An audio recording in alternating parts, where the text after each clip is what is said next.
Vamos a hablar de las mujeres periodistas. ¿Han sufrido violencia de género en su trabajo? Y esto es lo que nos lleva a saludar a Ginette Bedoya. Gracias por acompañarnos a esta hora, Ginette.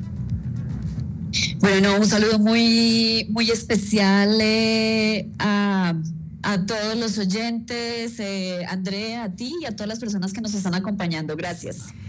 Ginette, hay personas que seguramente han conocido su lucha, su esfuerzo por sacar a la luz un tema que intentó quedar en el olvido, que intentó taparse, pero que fue de la mayor gravedad y que marca uno de esos capítulos terribles en la historia del conflicto colombiano, y es cómo usted sobrevivió a violencia sexual después de haber hecho una investigación como periodista en una situación muy crítica del conflicto armado en Colombia.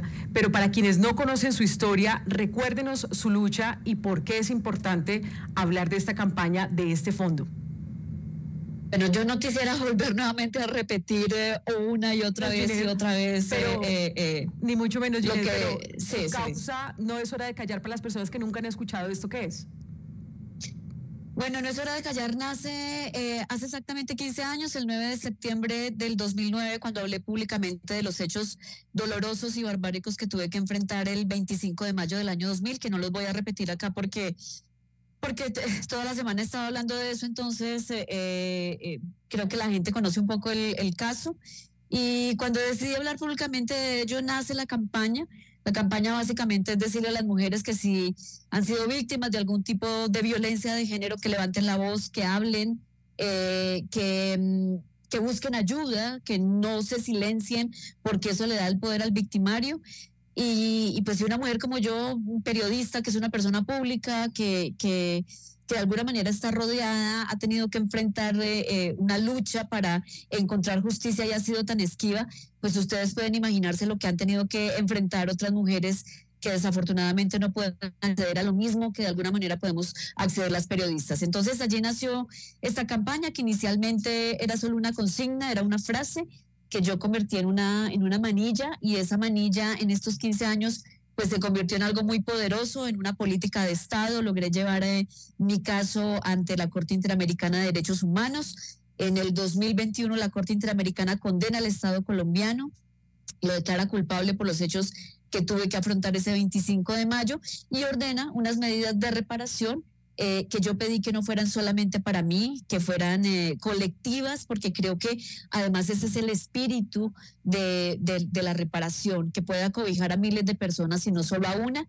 Y creo que ese es como el resumen, Andrea, de lo que es No es hora de callar. Se convirtió en una campaña que ha llegado a miles de mujeres en Colombia, desde el Pacífico hasta la Guajira, hasta la Amazonía, ha cubierto todo el país, y esto lo he hecho de la mano del periodismo. El periodismo lo convertí en una causa que sin lugar a dudas puede transformar la vida de mucha gente, así que No es hora de callar es eso, es un grito, es una esperanza, es una campaña.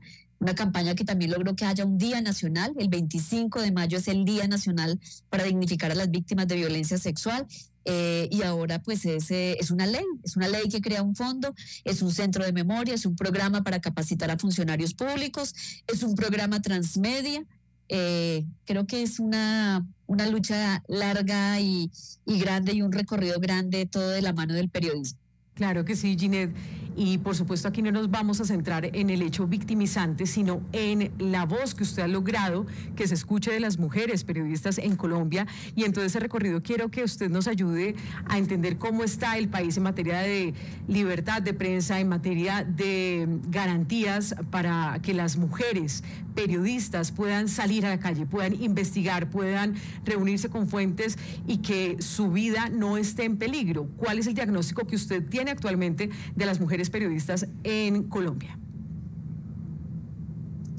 Lamentablemente es bien desalentador, Andrea. Tanto el informe mundial de las Naciones Unidas que ha realizado la UNESCO sobre las agresiones contra las mujeres que comunican, como los informes que tienen Colombia, FECOLPER y la FLIP, y los que hemos hecho nosotros desde No es hora de callar, pues nos dan cuenta que 8 de cada 10 mujeres que se dedican a la comunicación, y me refiero a todas las mujeres que comunican, estoy hablando de presentadoras, de periodistas como nosotras, de mujeres que tienen sus pequeñas emisoras o páginas web, han sufrido algún tipo de violencia. 8 de cada 10 mujeres. Esto nos da un panorama muy desalentador, porque quiere decir que definitivamente la violencia contra las mujeres periodistas sí sigue siendo muy diferenciada a la que se aplica contra los hombres que comunican.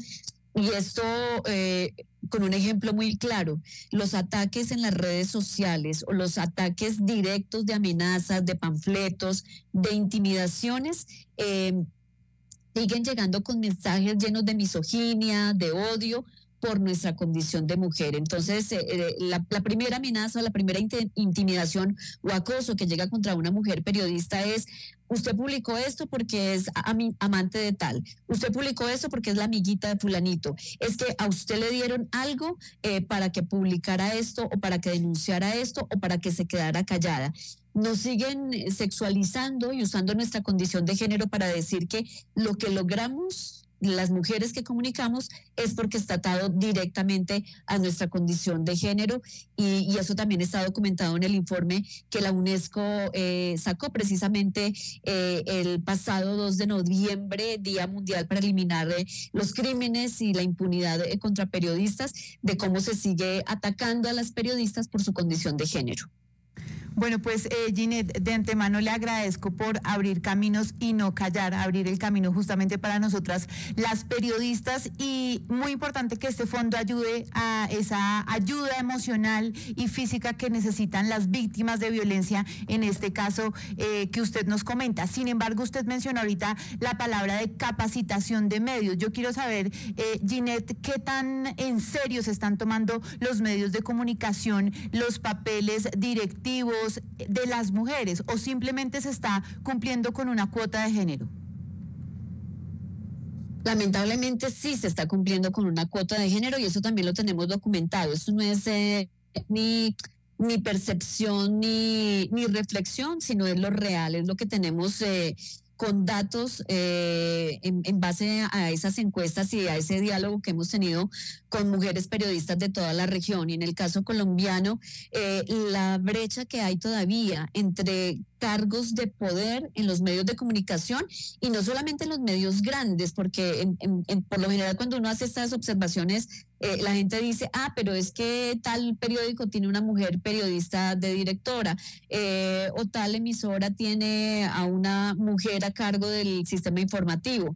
No, estamos hablando de todos los medios en general, de los medios alternativos, comunitarios, de los grandes medios de comunicación, de los medios regionales, también de los medios comunitarios.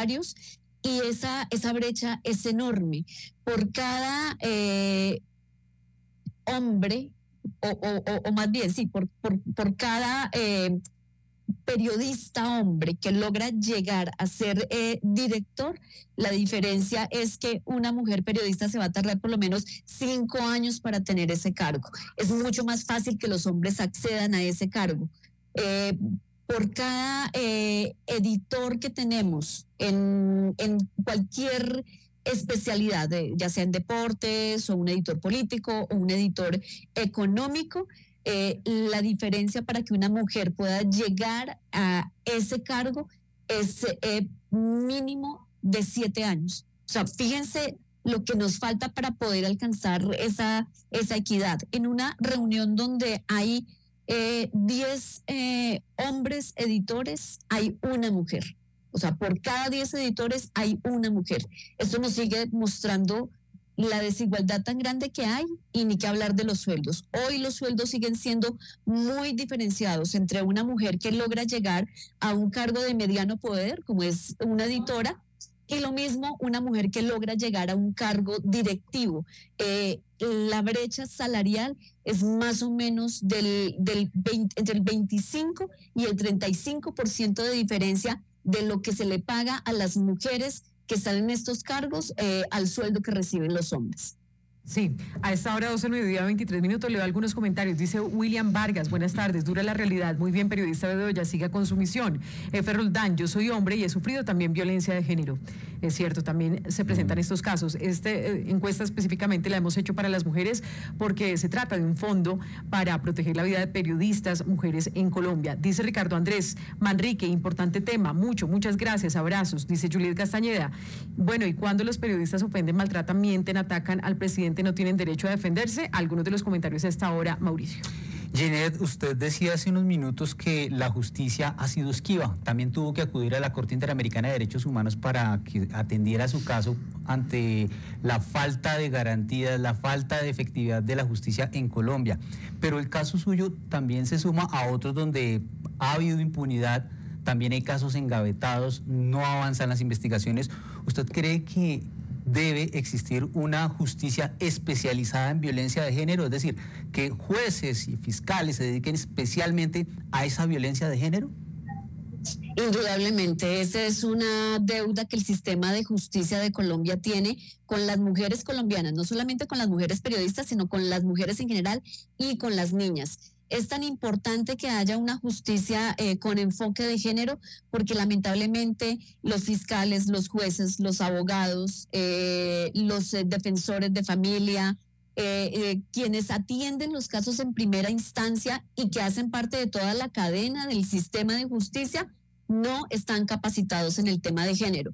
Y esa fue otra de las medidas de reparación que logramos sacar adelante con esta sentencia, y es que haya un programa único de capacitación para los funcionarios públicos del país, no solamente en el área de la justicia, sino en el área de la salud, de la educación, de la seguridad, los policías, los militares, quienes tienen la seguridad del país, que tengan una capacitación en enfoque de género, porque muchas veces la atención de estos funcionarios termina siendo una revictimización, pero además su falta de conocimiento va entorpeciendo los procesos para que puedan llegar a una instancia por lo menos de investigación cuando estamos hablando de violencias basadas en género, o de reparación cuando estamos hablando de la instancia después de que se logra llegar a un juicio. Algo que me parece muy clave y que lo mencionan ustedes en uno de los comentarios es que, claro, existe también la violencia contra los hombres. Acá no estamos desconociendo de que muchos hombres hayan sido víctimas de violencias de diferente tipo, de abuso, de acoso, de persecución, pero lamentablemente, y también está documentado jurídicamente y con estadísticas y con estudios y con casos reales, la violencia sigue siendo diferenciada hacia las mujeres. Es muy distinta la violencia que se ejerce en número y en forma de ejercer la violencia contra las mujeres que contra los hombres. Así que creo que también este ejercicio no se trata de discriminar, de que a unos sí les pasa y a otros no, sino de entender la magnitud de la barbarie con la que se ha ensañado la violencia contra las mujeres por su condición de género. Es una violencia básicamente de odio, y eso se ve claramente en las redes sociales y en la forma como se castiga, entre comillas, a las mujeres por su condición. Y otra cosa que me parece también muy importante, todas estas acciones no es para exculpar a los y las periodistas, porque nosotros también nos equivocamos. Y yo como periodista he cometido muchos errores a lo largo de estos casi 30 años de carrera. Espero no volver a cometer algunos que ya cometí, pero es que somos seres humanos que nos equivocamos, y aquí el llamado a mis colegas es también hacer ese ejercicio serio y juicioso de autorreflexión, de tener la grandeza de reconocer cuando nos equivocamos, pero también entender que el periodismo es una de las profesiones más importantes para poder llegar a la sociedad. Somos ese canal que comunica a la sociedad con el resto del mundo, y allí es donde tenemos que poner sobre la balanza la responsabilidad que tenemos a la hora de empuñar un micrófono para hablar o de escribir un artículo. Así que sí, claro que sí, nos equivocamos, y esas cuentas de responderle a la sociedad también tienen que ser individuales y ante la autoridad o ante quien corresponda. Claro que sí, Ginette. A esta hora también en nuestro YouTube Live, pues hay muchos comentarios diciendo, no, es que las mujeres sí que sufren, y pareciera que el tema de la violencia de género no es muy clara, y algunas personas todavía creen que violencia significa simplemente que a uno lo golpeen en el trabajo prácticamente. Definamos, Ginette, por favor, para esas personas que todavía no tienen muy claro qué es violencia de género, en qué versiones se puede encontrar. Bueno, legalmente en Colombia el Código Penal colombiano reconoce 5 tipos de violencia de género. Pero ¿qué es violencia de género? Es un acto violento, como lo dice su palabra, que se ejerza contra un ser humano por su condición de género. Aquí estamos hablando de género de femenino, estamos hablando de mujeres, pero también hay violencias diferenciadas contra la comunidad LGTBIQ+, también por su condición de género, contra las personas que se reconocen como transexuales o que se reconocen con un género diferente al que nacieron. Estoy hablando del sexo con el que nacieron y se reconocen en género en una forma diferente a como biológicamente nacieron, y eso hoy la Constitución lo ampara y lo defiende. Estos crímenes de odio, como lo había dicho antes, son muy enfatizados contra las mujeres por esa condición de género. Ustedes se dan cuenta que cuando hay violencia verbal en las redes sociales, siempre se apela a la condición de mujer para insultar. No voy a repetir acá las palabras de grueso calibre con el que nos tratan a las mujeres para decir por qué estamos en tal cargo o por qué nos expresamos de una u otra manera, pero siempre todo termina circunscribiéndose a lo sexual, a nuestra condición sexual o de género para ejercer ese tipo de violencia. Y como les decía, el Código Penal colombiano reconoce 5 tipos de violencias basadas en género. Una es la física, que estamos hablando directamente del golpe, de la agresión física, de la sexual. La sexual no solamente es la violación, no es solamente la penetración. En la sexual entra el acoso, el abuso, la intimidación relacionada con la condición de género, con el sexo. Tenemos la violencia psicológica, que es una de las más frecuentes y que menos identificamos porque la gente no tiene el conocimiento de qué es eso.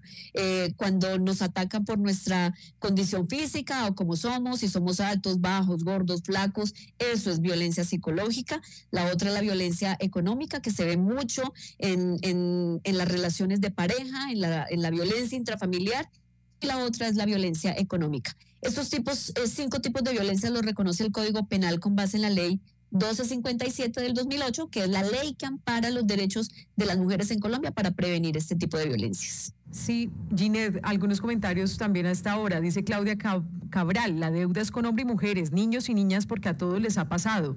Dice Richard Ducón Salasi, cuando la periodista mujer acosa e instiga al entrevistado con odio. Y bueno, se repite el tema de la controversia que ha sucedido pues recientemente con el presidente Gustavo Petro, quien habló de mujeres muñecas de la mafia, refiriéndose a periodistas mujeres, pero yo quiero ampliar el tema respecto a la relación de mujeres periodistas con el poder.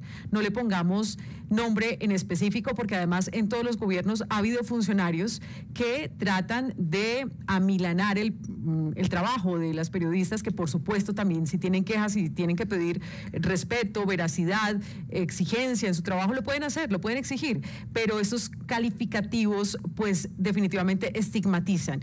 ¿Cómo ve usted esta relación del poder y las mujeres periodistas en Colombia? Lo hemos afrontado desde siempre. En la época más dura del narcotráfico, estoy hablando de los 80, principios de los 90, cuando teníamos los carteles de Medellín y de Cali, la violencia contra las mujeres periodistas también existía, y esa cosificación de, es que usted es la amante o es la moza del narco o es que le hace el favor al narco, también existía. Lo que pasa es que en esa época no había redes sociales, entonces no se le daba toda la trascendencia y no se ponía sobre la mesa y en el escenario público como lo hacemos hoy gracias a las redes sociales. Pero en esa época también existía, y también hubo muchas de nuestras colegas que tuvieron que exiliarse y silenciarse porque tenían a la mafia encima persiguiéndolas, acosándolas y amenazándolas de que las iban a picar. A muchas de ellas, colegas que hoy ya no están, que ya murieron, sufrieron una persecución terrible por parte de la mafia.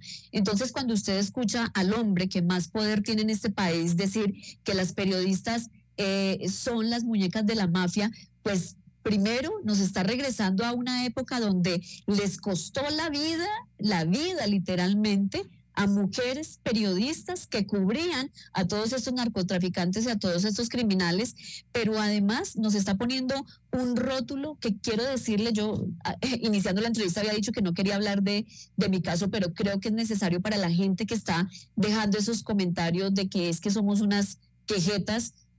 Quiero decirle que quienes ordenaron mi secuestro meses antes de secuestrarme y de violarme y de torturarme, habían generado todo este lenguaje de odio en torno a mí. Entonces decían que yo entraba a la cárcel modelo porque quién sabe qué amante tenía allí, que qué raro que yo fuera a cubrir militares y policías siendo mujer cuando solamente había hombres, o sea, además comentarios misóginos y machistas. Y fueron creando todo este discurso para tapar, los que crearon este discurso, que ellos eran los que estaban traficando con armamento y estaban comprando y vendiendo secuestrados, y la forma de tratar de neutralizarme fue crear este discurso que terminó en algo terrible. A mí me mataron en vida. Yo hoy cargo en mi cuerpo las cicatrices de lo que pasó en ese momento, así que no es simplemente salir a dar un mensaje o calificar a alguien de tal manera, porque nunca la gente tiene en la cabeza las consecuencias que ese tipo de mensajes y estigmatizaciones puede traer a la vida de las personas que son metidas ahí en esa bolsa, y en este caso nosotras, las mujeres periodistas. Totalmente cierto, Ginette, y por eso también le agradecemos esta iniciativa, porque el lenguaje hace mucho daño y por allí empieza una estigmatización, como usted lo dice, no solamente contra las mujeres, sino también con víctimas del conflicto, con líderes indígenas, con campesinos. Entonces hay que tener en cuenta que el lenguaje es un arma muy, muy peligrosa si se utiliza simplemente con el adjetivo calificativo, lo primero que se me ocurra. No, es muy, muy delicado, Paula. Sí. Muy delicado, sí, Andrea. Y el fondo también queremos saber si... Sí, es que yo quisiera saber, porque estamos hablando de este fondo, recursos, pero saber de dónde vienen estos recursos, porque por supuesto para ese gigantesco trabajo, Ginette, que usted quiere hacer, pues necesitamos recursos para psicólogos, psiquiatras, bueno, todo ese engramaje emocional que también necesita de muchos profesionales. ¿De dónde van a sacar los recursos y cómo las periodistas pueden acceder al fondo? Sí, yo creo que lo más difícil era primero que el fondo se materializara, porque fue una de las medidas de reparación que yo misma redacté hace muchos años cuando interpuse la demanda contra el Estado colombiano, y pensar en que tuviéramos como un órgano que nos pudiera amparar a nosotras era muy difícil lograrlo. ¿De dónde nace la redacción de la necesidad de ese fondo? De mi necesidad personal y de la necesidad de mi madre. Durante 20 años... Antes de mi secuestro, cuando me hicieron el primer atentado y cuando casi matan a mi madre, y después de mi secuestro y todo lo que ocurrió y todo lo que ha ocurrido, porque no ha parado, esto no ha parado, hoy yo sigo estando amenazada, mi madre nunca tuvo asistencia psicológica. Lo que medio pudimos hacer fue porque yo lo pagaba con mi sueldo, de mi trabajo de periodista, y creo que eso me llevó a redactar esa parte de la necesidad de que haya un soporte emocional para la familia de las mujeres periodistas que están afrontando violencias, porque, vuelvo y digo, para la gente es muy fácil escribir comentarios llenos de rabia y de odio en las redes sociales, pero no saben qué efecto tiene eso en los hijos de la mujer periodista, en el niño o en el adolescente que está leyendo en las redes sociales, que están diciendo de su mamá que es una perra, que es no sé qué, que es esto, que es lo otro. Eso tiene unas implicaciones, y creo que el poder dar esa asistencia, no solamente para la familia, sino para la misma periodista, obviamente necesita de unos dientes, de unos recursos. Lo que sigue ahora es la reglamentación de la ley, y en esa reglamentación lo que vamos a pedir es eso, que haya una asistencia psicológica. ¿De dónde sale la plata? La Corte Interamericana ha ordenado que durante 5 años el Estado colombiano destine anualmente $500.000 para sostener ese fondo. Que uno dice, uy, $500.000, qué mano de plata, pero realmente termina siendo muy poco para la urgencia y para la demanda que tenemos en este momento. $500.000 al cambio de hoy serían más o menos 2.000 millones de pesos para atender a una cantidad de periodistas que hoy están siendo amenazadas y que están a punto de irse al exilio por esta situación de violencia. Así que creo que parte del reto también es mirar cómo, aparte de ese recurso que el Estado tiene la obligación de poner, que está en la bolsa de las medidas de reparación que maneja la Cancillería colombiana, pues mirar también cómo podemos buscar otros aliados para ir fortaleciendo sobre todo el tema en región, que me parece muy importante y que es donde menos hay atención para las periodistas. Ginette Bedoya, periodista, gracias por esta iniciativa, gracias por volver una causa para proteger a las mujeres periodistas en Colombia. Lo que usted tuvo que pasar, no quedarse allí, sino trascender y dejar una huella también para el periodismo en Colombia y sobre todo en las regiones. Ginette, muchas veces personas, mujeres que se enfrentan a superpoderosos y no tienen a quién acudir, así que este fondo les va a dar una posibilidad para que su vida no corra peligro. Muchas gracias. A ustedes gracias y a las mujeres de Sigue la W y de la W, gracias también por el trabajo que hacen, que sé que es valiente, que muchas veces es estigmatizado, pero ustedes son las que pueden llegar a muchos rincones del país a través de la radio, así que gracias a ustedes.